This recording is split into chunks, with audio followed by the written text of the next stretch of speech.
It really has been too long. Ah, and it's so good to be back. Pod number Yeah. 7.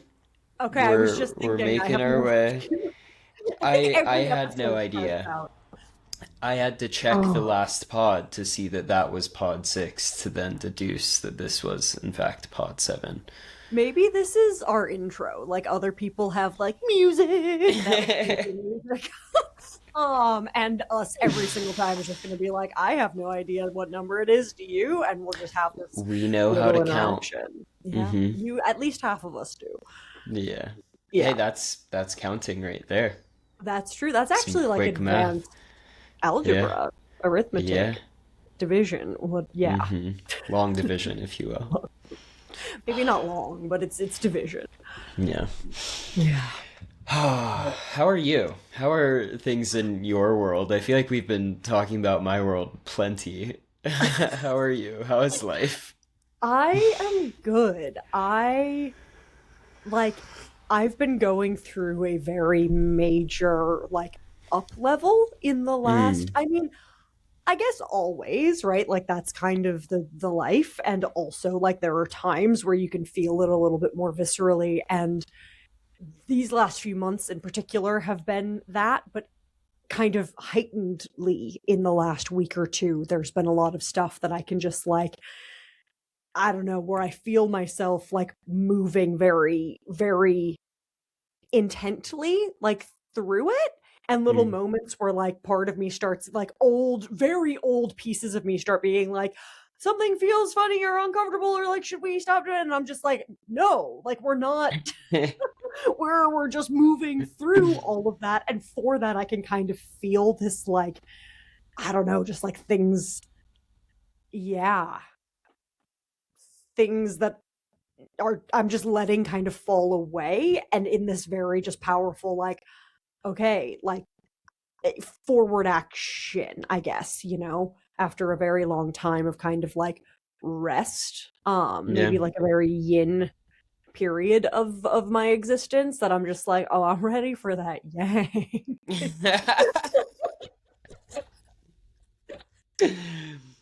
I'm happy to hear it. I'm happy to hear it.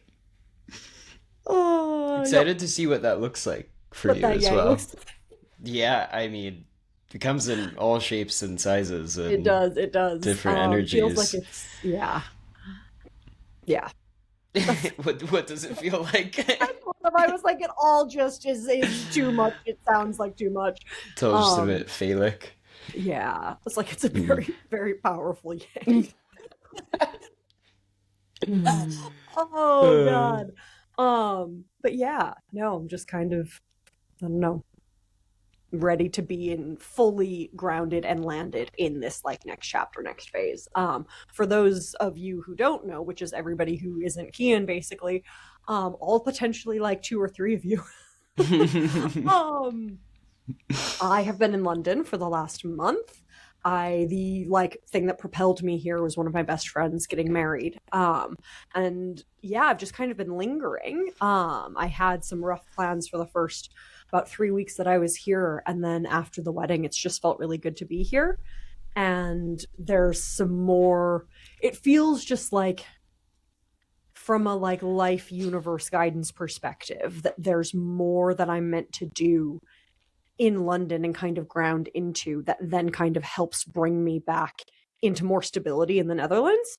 Um like I've yeah. So I can feel Amsterdam and the Netherlands starting to open back up, kind of being like, okay, that in the next few weeks or so that transition back will happen. Um but for this moment being in London feels really, really good. And yeah, speaking of the Netherlands and Amsterdam, for anybody listening or watching, I am also manifesting my fairy dream cottage, dream fairy cottage. All of the adjectives are a bit interchangeable.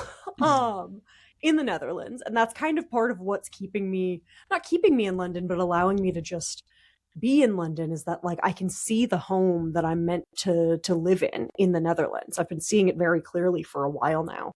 And it is this like beautiful stone cottage that's kind of in mm, nature, but like not too far removed from some city center. I don't know which city.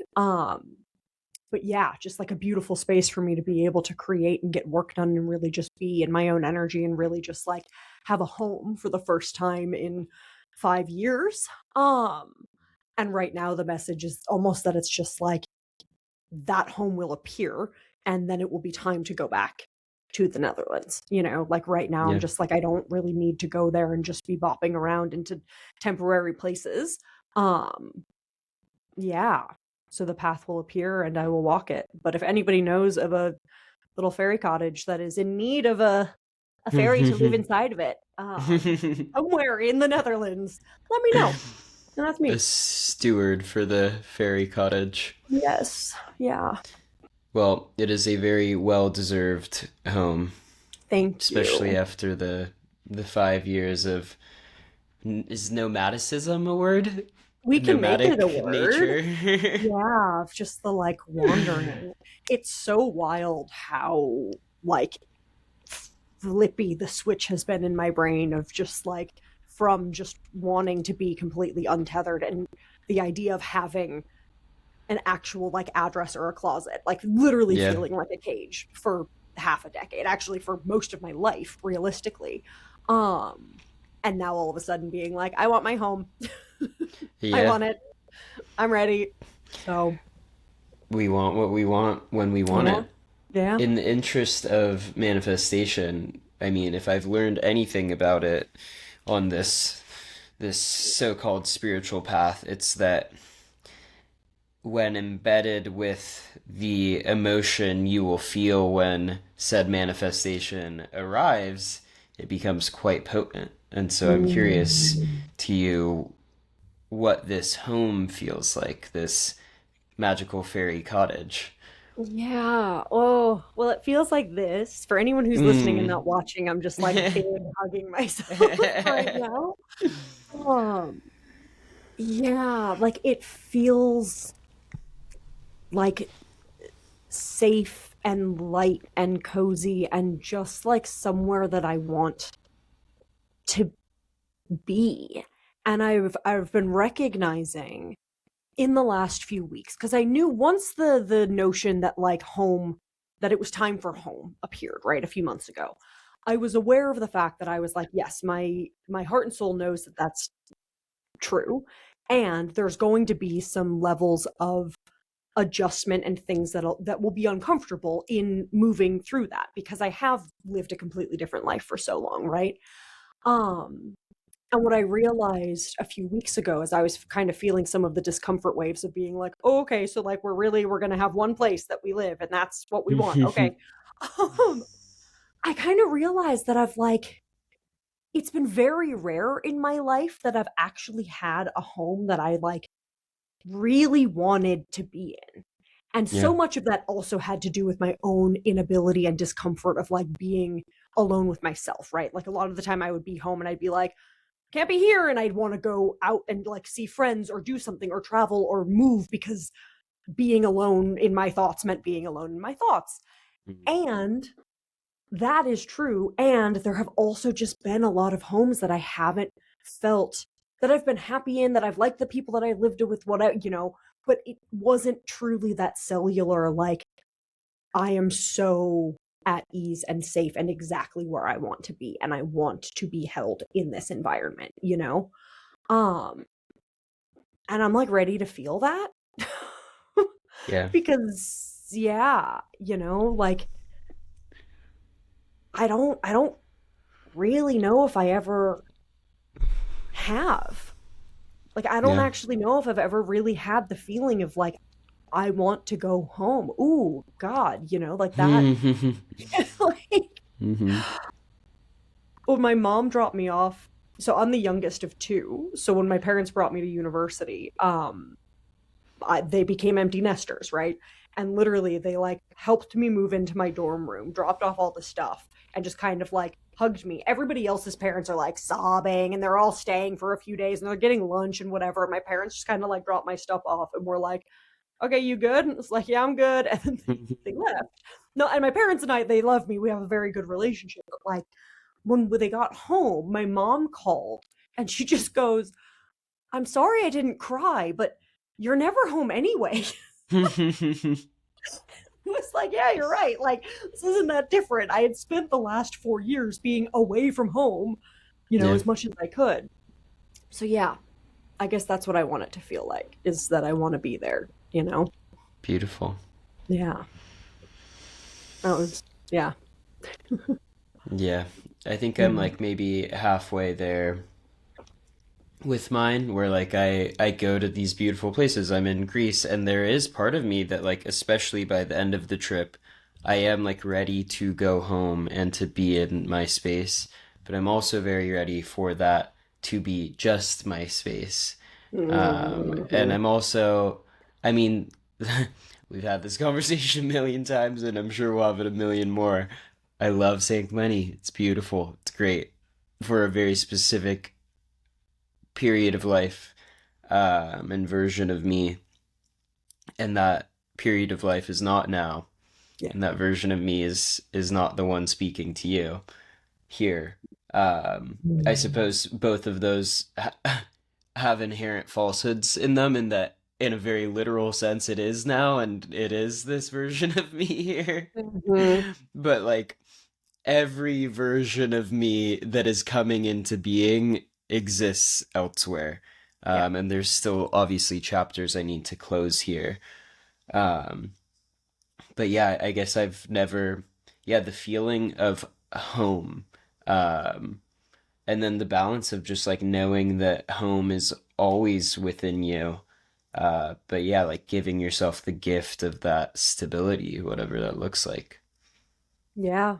Well, and I think that's the thing, right? Like, as I've been talking to people in the last few weeks, months about so many people, this is a beautiful thing to offer, right? But so Yeah. many people, when I talk about the feeling of not, wanting home, whatever it is, a lot of people are like, well, home's within yourself. And I'm like, yes, yes, Hmm. 1,000,000%. And the thing is, I actually have found that now, like, Yeah, that was the journey, right? That I'm like, I am home in myself. And totally. actually, for that, that is why I'm ready to just be able to, like, not want to run away from me and a Yeah. place and a space and all of that. Um, yeah. And so it is, I think, I couldn't have fully understood this until I had felt it or experienced it myself. But it's like that simultaneous, yes, home is where you are, home is in your heart, home is a feeling.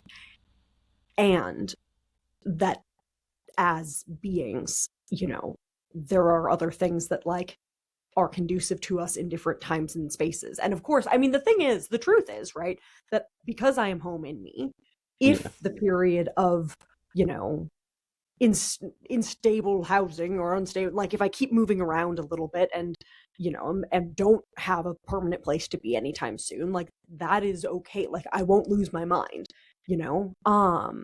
That is not me saying that that is my preference. Like I don't want to walk, like it will, To I'm be like, okay, clear, yeah, really clear to whoever's all listening. powers that be. Yeah. um, yeah, that I'm like, no, I completely trust that that it is all going according to plan. Um, and I won't lose myself in whatever the external situation ends up being.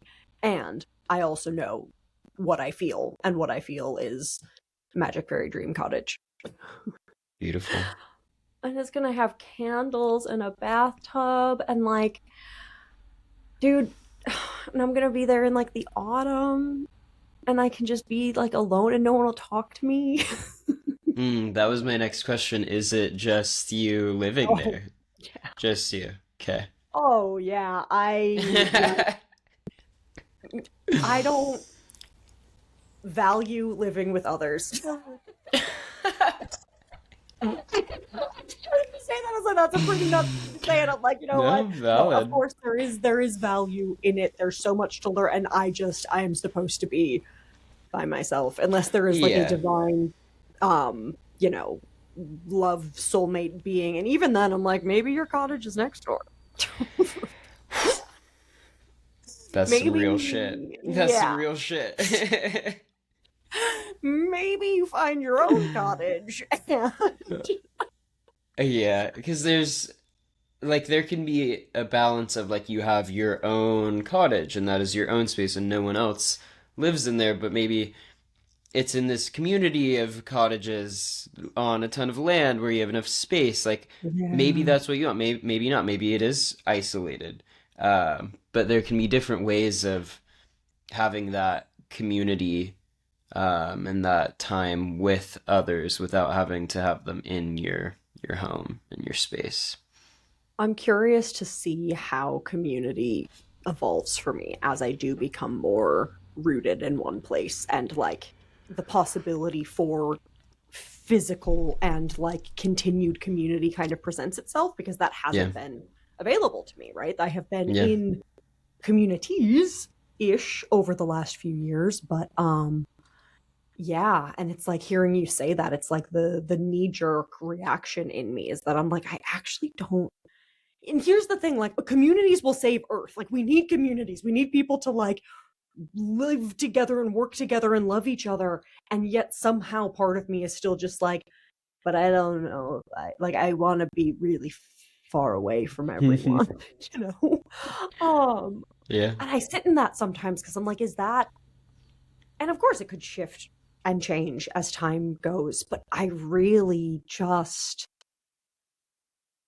it's like I love helping people the way that I can. And ooh, I would love your reflection on this. It's like I really actually don't like being like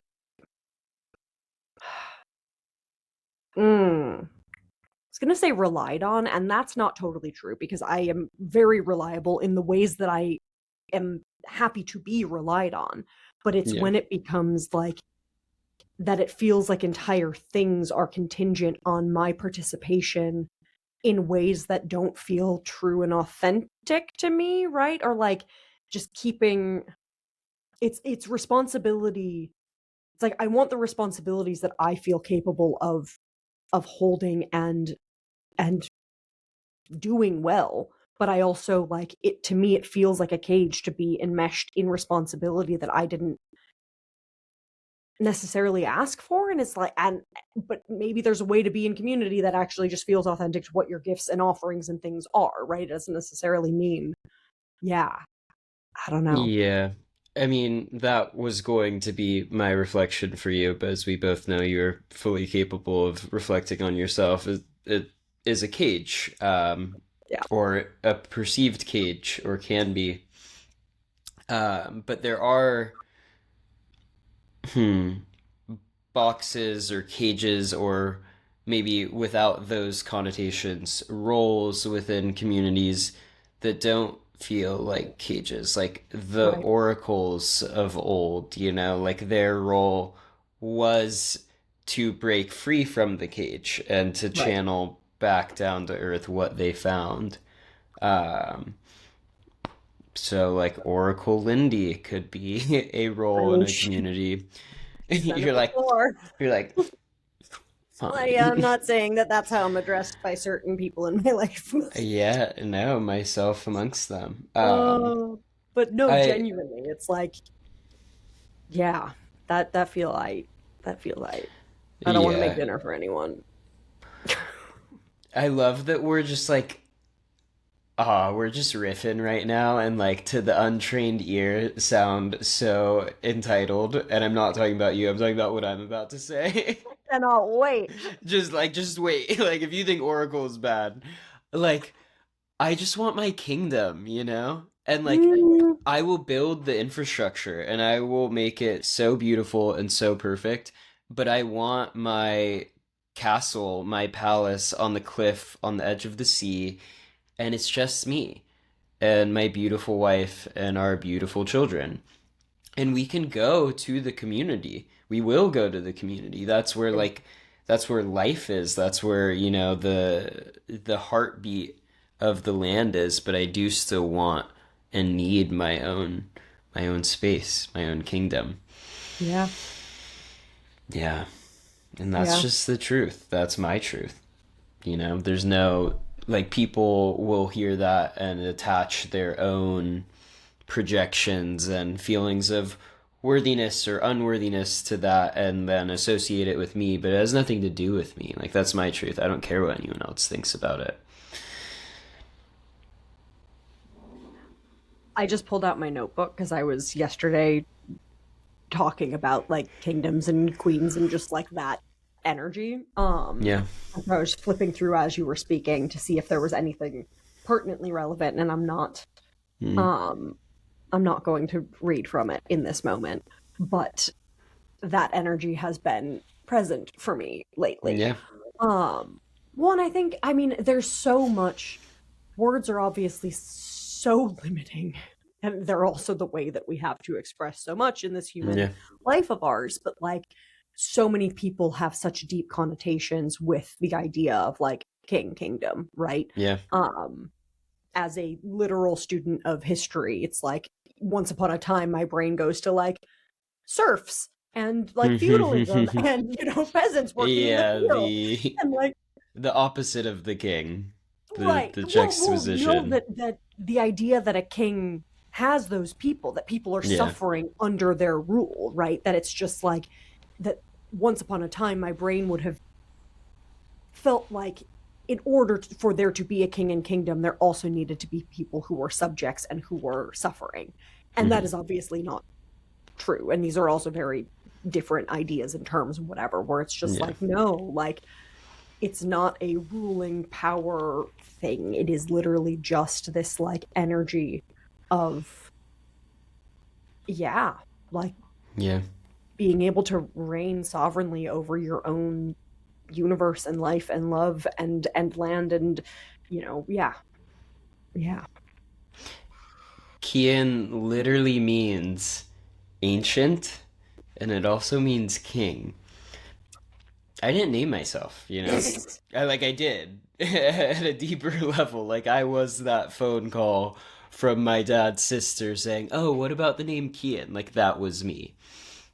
I love my name. It's a Um, good name. it's a good name. And Hmm. I trust the deeper truths within it. Ancient king. Yeah. Oh, yeah, Okay, my I have name, go a. ahead. No, you go ahead. Oh, I'm I was gonna just do gonna a say my full name means pivot. nothing. Hmm. It must mean something. I mean, it's like a variation of Linda, which is linda, which means Hmm. pretty in Pretty Spanish, right? beautiful. Which, like, Hmm. obviously, um Like, but duh. mom, yeah, like it just, yeah, yeah, well, when I am in Spanish speaking countries, it is fun because I'm like, Yeah. but yeah, my mom just met a woman when they lived in Dallas who was named Lindy in like the late 80s and just literally wrote the name down on like a piece of paper somewhere because she just liked Well. how it sounded. And then Yeah. a few years later, I was born, and she was like, found this scrap of paper and was like, "That'll do." And so Beautiful. here I am. Yeah, Here you are. here I am. Well, I love your name. Thanks. Um, I was gonna do a full pivot, but I'm actually curious. Okay, pick your own path. Do you want to ask me a question, or do you want me to ask you a question? Nothing is coming to mind to ask you immediately, so you go ahead and ask me something. Okay. Have you heard of Dr. Samuel Lee and the controversy Mm, surrounding him at the moment? You would no. know if you had. Okay. I'll give you the little spark notes. This relates quite directly to Ari, and it's quite prevalent at the moment. And it came as a bit of a shock to me. So I'll give you the background and then we can riff on it. And it is quite. There was a death involved, so it's very real. So this man, from what I've gathered, I forget if I follow him on Instagram or if I've just like seen his stuff. He has like, I don't know, I think close to 1 million followers, like a pretty big following. And a lot of the stuff that he would post would resonate with me. Like, he's one of the people that goes deep on the like spiritual history of Earth, I guess. Like, goes Okay. into Yeah. like the Anunnaki Yep. type vibe and will like Yep. Yep. tie it in with different genetic, like a lot of it was just like fascinating to me. Whether or not it resonated deeply of truth, it interested me, Yeah. intrigued me. But then he would post occasionally, like there was one thing he would say that I was like, dude, like No, like that just is so weird to say and like so did not resonate of truth. He the thing that he would say that I was like, okay, well like now I'm questioning everything else you've ever said is that the moon wasn't real. That the moon was like a celestial object. Not that it wasn't real, but that it was like put there Hmm. millions of years ago by some other alien race. And who knows, like maybe in a couple years I'll be like, oh, you know what? He was so right. The moon was placed there by Yep. some other alien race. But like for me, where I'm at right now, and as someone with like a very deep connection to the moon, and like I'm not even a woman. Like the moon is what dictates the cycle of like every woman on this planet. Like to just outright be like, "Oh yeah, it's not real, it's fake, it's," and he goes as far as to say, I don't know if he says that it's demonic, but he says not to do moon rituals to like point all of your focus towards the sun, which is like inherently like so patriarchal that it's like almost funny. It's like the sun is the masculine, the moon is the feminine. He's like, the moon is not real. Like, ignore it. It is fake. Um, maybe that's why it's always kind of irked me. But all of this to say, very spiritual dude, intriguing, on the verge of like, okay, this could be psychosis. I don't know. I'm not a doctor. Who amongst us has not towed Yeah, that who line? hasn't tiptoed that line? Some are more public with this, I suppose. He's very public with it. None of his posts, though, at least that I had gathered, were like geared towards the psychedelic realm. I Okay. think they were maybe like tangential to it, but I don't remember ever seeing a post that was like, "I'm going to talk about Molly or Yep. ketamine Yep. or DMT," like whatever. And then it came to light actually I think a while ago, but it's circulating quite quickly on social media right now that he served a woman.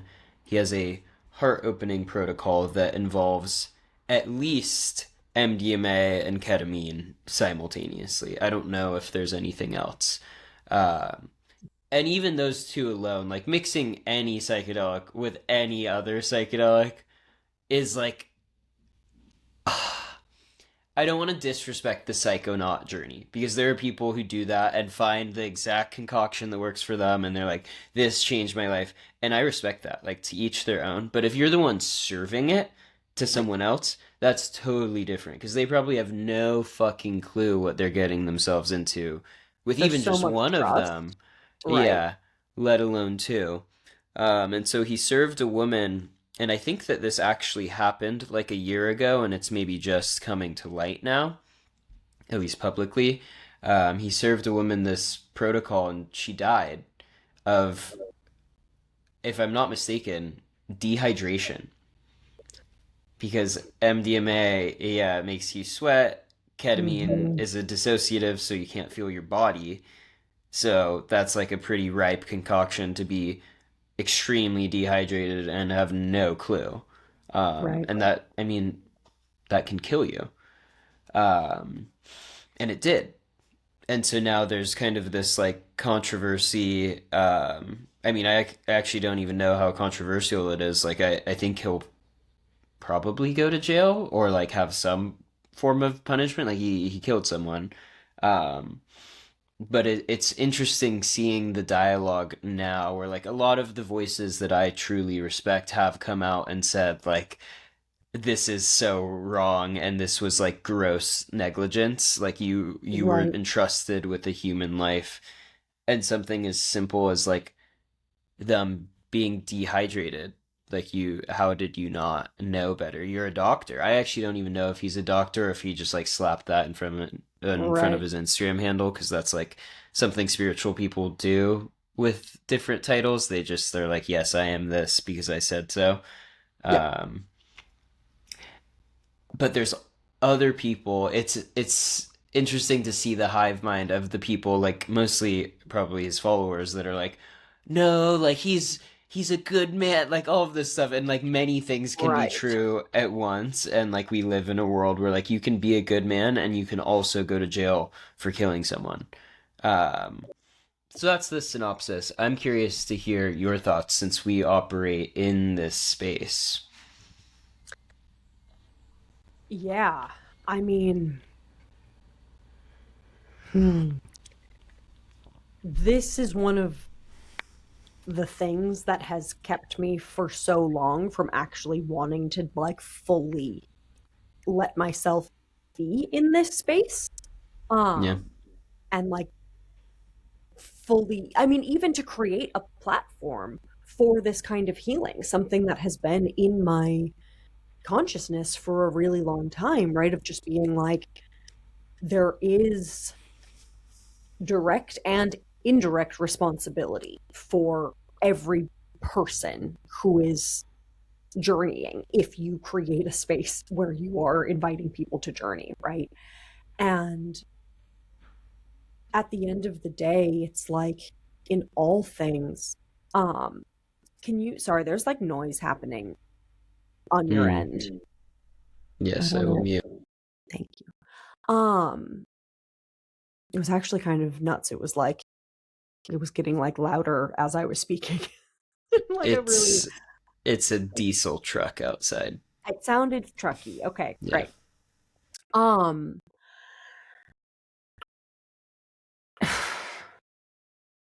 there is an immense amount of responsibility for any person that is doing any kind of this work, period. And that is like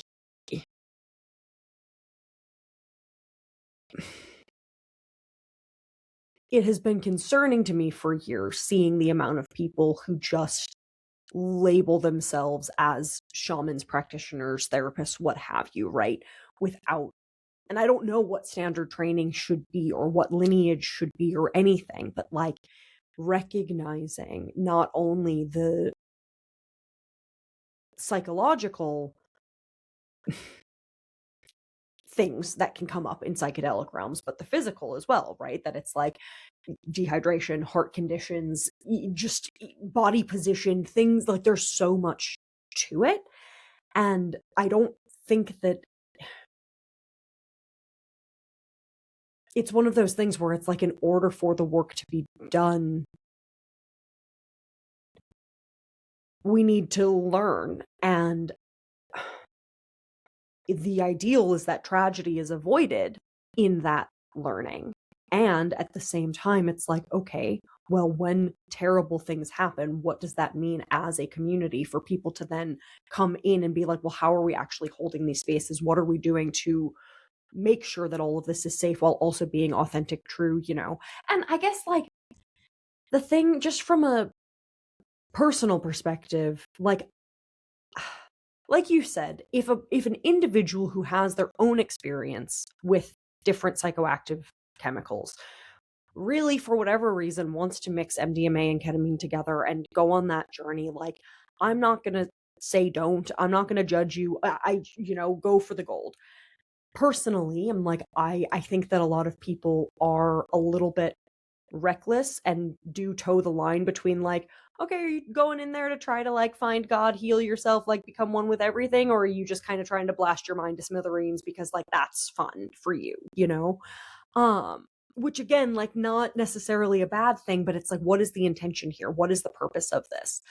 And when you get into especially synthetics, like things that are man-made that don't have the same energy as a psilocybin or an ayahuasca, like getting into that and administering that to other people, to me there's almost more of a line of just kind of like, what are we doing and what's the goal here? Like what did you think you were helping that woman with? Like what was the purpose, you know? um yeah, without knowing anything more than everything that you just said, those are the thoughts and feelings. What are your thoughts and feelings? Remember, you're muted. Thank you. Yeah, opening a heart at what cost? You know, it does, I guess, beg the question of like in this realm, so much attention. It's funny because I exist in a few different realms within this space, and so much attention in each realm is paid to different things, and there's not enough overlap. Like in academia, they're focused on the molecules in the brain and why Right. this works. Can we have a psychedelic experience without the psychedelic experience? Which is to And me like the most like puke on the street thing that I have heard come out of. yeah, I mean, the narrative that those companies will tell you is that it's so that older people or people who don't want the psychedelic experience or don't need it or like aren't ready for it can still get the benefits. To the trained eye and ear in this space, it reeks of a money grab because you can't patent psilocybin, but what you can patent is psilocybin with one little chemical tweak so that it's not psychedelic. Right. And to make money, you need to have patents, and so that's what it kind of reeks of to me. But that's just one. That's just one sphere. That's the academia. I lived squarely in the underground for a few years as well, and within that space, I think not that they should pay more attention to the molecules, but I think more attention needs to be paid to the body. You know, they're all Right. so deep in the spiritual.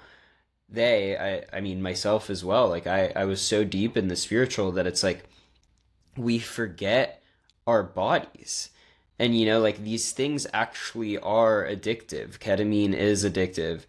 Mushrooms, LSD less so. MDMA is somewhere in between there, but like we need to keep in mind the fact that like yes, we are souls living a human experience, but we're also humans living a soul experience. Like we Right. can't have one without the other. And so I think in the underground, and this was clearly underground because these things are still illegal, um, he, yeah, didn't pay enough attention to the literal physical form that he was holding for someone. Right. Um, and yeah, it's a tragedy, truly. It's so it's like a double-edged sword of on one hand, I don't believe that an immense amount of like laws, regulations, patents, things like, top down oversight into this world is necessarily a good thing. I think that's going to inhibit a lot of, I don't know, just like true exploration and experience. It will stop a lot of people who otherwise could have been doing this work from doing it if you're forcing people to operate within frameworks that are frameworks, right? Rather than just, you can't framework shamanism. Yeah. Um, and at the same time, it's like, okay, having some kind of framework and having legal and like mm, pharmaceutically made, if you're talking about like an MDMA or something, right? That it's like, right now, where are people getting these substances? Because Yeah. how do you know full, yes, there are tests, there are this, there are that, but like potency, straight everything that's going on in there, it's not by the book every single time or the same exact, experience every single time. And again, I'm not necessarily pro like we should have factories that are making all of these things because like I don't believe that. And also, there's benefit and then there's cost on both sides. But I really like, yeah, it's the discernment that comes in with people who are on journeys, right? And like on one hand, it takes a long time for somebody to evolve to a state where they are able to fully advocate for themselves without fear. And, that's part of what the journey is, right? Yeah. Is being able to do that. And, I will stress forever that it's like if you are going on a journey, if you have trusted somebody with an experience that you're going to have and something in you, even up to the last second before you take whatever it is, if something is just like, you know what, this doesn't feel right. And there's a difference between I'm nervous, I'm a little bit scared, like, what am I going to find, versus the alarm bells going off of being like, I don't actually think that this is right. Don't take the drugs, you know? Like Yeah. you can walk away from that experience. And again, like I know how hard it is, especially if it's a group environment or whatever. And these people, you know, you've been following them on Instagram and you think that they're all high and mighty and they know what they're doing because they've been doing this. And it's like people have to trust their own gut, their own intuition. Because at the Yeah. end of the day, even the person with a million Instagram followers is just a human being who's been doing a lot Yeah. of drugs and exploring a lot of things and probably does know a lot, but does not know better than any individual's actual intuition for themselves, right? And I think that we're seeing more people start to recognize too, like almost the dismantling of the, you know, I guru worship or celebrity worship, things like that. You know, people are realizing that it's like humans are human. Yeah. Um, yeah, It's interesting. I with Bufo, I've spoken with facilitators, and there have been like known cases of deaths from Bufo. Bufo yeah, is 5-MeO DMT, straight from the toad.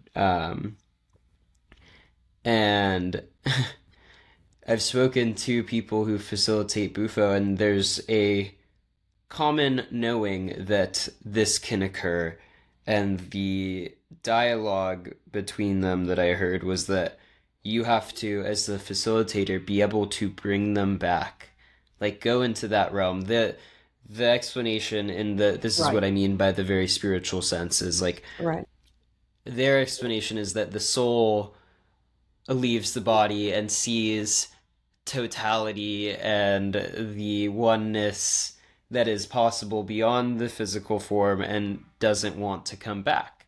right, Like it feels the expansiveness, and then the pain of the body is just too much, and so they don't want to come back, and so they stay. And so they were discussing their role as facilitators and like the need to, I'm pretty sure actually in those instances, also take Bufo, go into that realm and like help retrieve or like convince the soul to come back to the body. And I'm not saying that that isn't real or that they haven't done that. They claimed to have done it before. But for me, it's like after hearing that, it totally turned me off to Bufo. I was like, I am not trusting my literal life in the hands of someone else in that way. Like that is no amount of oneness is worth death to me. Like there are people here who love me and care about me who that would shatter. right. And I love my life. There are moments where, as we know, it seems like it would be easier to not be in it, but I would never want to leave prematurely. Like I came here for a reason. Yeah. Um, and so that kind of turned me off to Bufo, but something that I am considering or beginning to consider is Mama Aya. I've Oh, not yet done ayahuasca, and I recently, you know, some of this, I did a clearing recently, and a lot came up. And there's things I have yet to tell you that one day I will, but they are things that are like deep, deep childhood things that I have blocked from my memory. Um, and I don't know the extent to which I want or need to relive them, but right. I think if anything were to empower me to release that fully from my body, I'm already doing things consciously to do so, but like in that deep spiritual sense, I feel like it would be ayahuasca. And so Yeah. I'm curious the extent to which, like, I'm in a place with psychedelics where it's like you get the message, hang up the phone. And the phone for me has been hung up for years, aside for Yeah. like, you know, the occasional festival, micro, whatever, but nothing super deeply intentional. And I don't want to seek out Mama Aya. I would prefer to be found, but I'm curious to what extent, in your experience, it was a seeking versus a being found. Surely, have you not heard this story? We've talked about it, but Probably. I'd like to Yeah. hear it again. Okay. Um, I have a lot of thoughts about the bufo thing as well, but we can circle back to that. Yeah. Um, I first was conscious of hearing the word ayahuasca in January 2020. Actually, I was at a hostel in Guatemala, and I was traveling with like a friend, a lover partner at the time, Mm. and we Just were read this part of the book. oh, did you? Yeah, so Hmm. this was then. The It was a artist. beautiful, yes, the artist, the Hmm. beautiful, wonderful, wonderful artist. And he was in the shower. And so I was Mm. alone in, it was a four person hostel room. And there was this guy there who was maybe 5, 10 years older than me. And he had this relatively small bag that he was like tearing apart. And Hmm. I was like, what's up, dude? And he Yeah. was looking for this like piece of camera equipment that he was convinced, he's like, I haven't seen it for like a month and I'm still convinced that it's in this bag.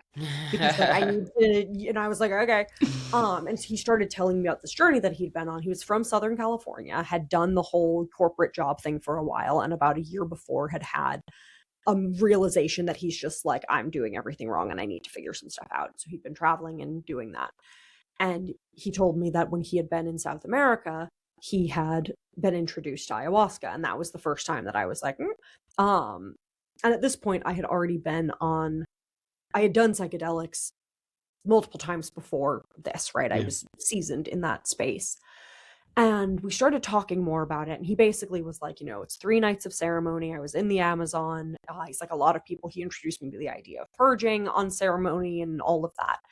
And the thing that he said about the ceremony that really, or his experience that um stuck out to me the most was that he, in one of the nights, he had said that in a relationship he had been in years and years and years before, there had been an unintended pregnancy that he Mm. and his partner at the time had decided not to carry forward, right? And he was like, I completely thought that like that was just like a fine thing that happened, and I just didn't, I hadn't even thought about it really, in a really long time. And in that ceremony, the spirit, the soul of that child came to him, um and he got to meet them, and basically the child was like, it's okay, like you did the right thing, and like I existed, I was part of you. I believe he said it was a boy. And yeah, and so he had this like deep interaction. He's like, it was so healing. He's like, I was sobbing, and also like I was releasing this thing that I didn't even realize I had been carrying Yeah. for that long. And after that conversation, this thing in my brain was just like, that this is an experience that you will have sitting with ayahuasca, right? But I also didn't want to force it. Long story long, obviously the pandemic happened. I had originally thought I might go to Peru in 2020 for my birthday to see what I might find, and that didn't happen. And a year later is when I was in Costa Rica. Um in March, April 2021. And I had no intention of, I knew that ayahuasca existed in Costa Rica, but that was not really on my radar when I got there. Yeah. I was just healing and traveling.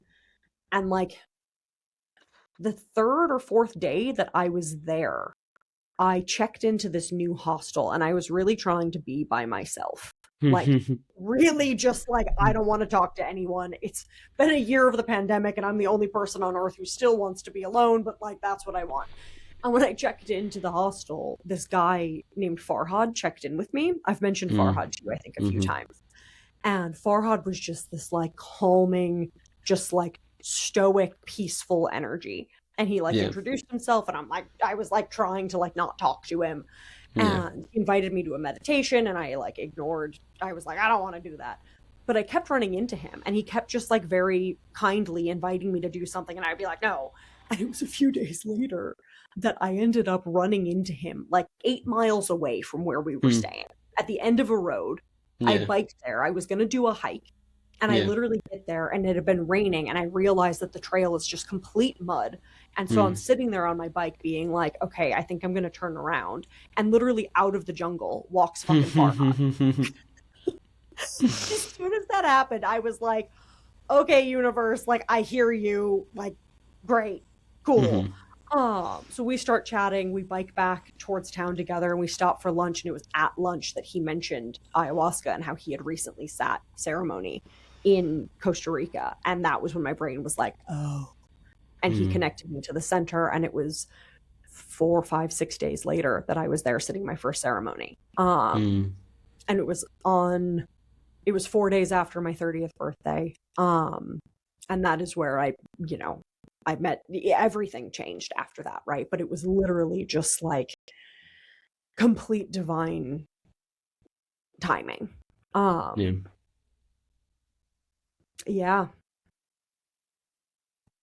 I will await my Farhad. await your thought. Yeah, Yeah, I yeah, trust it'll come when it's meant to. I have plenty to process and integrate, um, without the addition of a potential, past soul child coming to me. right. Um, but when the time comes, I will pick up the phone. And it will. It will. Yeah, It's the one, like, of the mainstream, I guess maybe except for like Ibogaine, it's the one that I have yet to explore. yeah, So I am quite curious as well. And something about the like Bufo is a very masculine presence. It's quite yeah. cold, honestly, or like neutral maybe. But from what I've heard, yeah, Mama Aya's not that she's gentle, but that she is feminine, and I Yes. almost always prefer the feminine. Um, She is pure love, and in that love, sometimes there is intensity with Love it. can be brutal. Love Love is can be so fucking brutal. brutal. Oh my God. Yeah. As someone, as you know, in the midst of love, Yes. Yeah. It's like, here's this mirror, here's all these feelings. yeah, Yeah. Yeah. I've always felt that LSD is a very masculine presence for me. And I think that's part of the yeah. reason I don't care for it as much. It's just always been a bit too long for It's me. so It's long. just unnecessary. I don't need to be there for 16 hours. Like one or two is enough. Oh my God, yeah. And there's nothing worse than just being like, I'm done with this, actually. And it's like, no, you're not. Yeah. Oh, you thought you were done? Oh, I would like to just Have go your back. face Nope. melted, Yeah, actually. yeah. Oh, you looked at the clock? Yeah, it's only been 4 hours. You've got 4 to 8 more of this. And don't you dare look in the Um, mirror, because that will so suck and that will I send you do spiraling. love looking in the mirror on psychedelics. I'm such a weirdo in that sense. Acid, particularly, can be a bit messed up. Like, if you're in the thick of it, it's a lot. I kind of love, I don't know, there's something that feels so like fully raw about it to me that's just like, oh, Yeah. you're just like staring at all of it, even as it warps and changes and bubbles and melts. And I watched Yeah. myself age like 100 years once, and that was fucking beautiful. Like literally just staring at myself in the eyes and just like watched my hair go completely white and my face get all Mm. wrinkly. And I was like, wow, like, oh, I love her. Yeah. The crone. Yeah. Beautiful. Yeah. Well, we're approaching the hour mark. Shall I we think, call it yeah, unless here? there's anything else you feel called to share. Hmm. No, I think this will do for now. That'll do. That'll do, donkey. That'll do. Oh, I love you. I love you so much. I'll And talk to you I soon. Yeah. eagerly await our next. We need like three different calls per week. We need this call, the Yes. Ari call, and then just the like life call. The We actual, gotta just like, get yeah, yeah, the Yeah, we gotta get the life call on the yeah, books. yeah, yeah. Oh, and who knows, maybe pod 8, whatever the Mm-hmm. next one is, Mm-hmm. will be from my Magic Fairy Dream Cottage. Read shouting Beautiful. that out to anybody who's listening. Oh, Calling it in. yes, Okay. it Love will you so be. much, Lindy. I love you. Talk soon. Bye. Bye.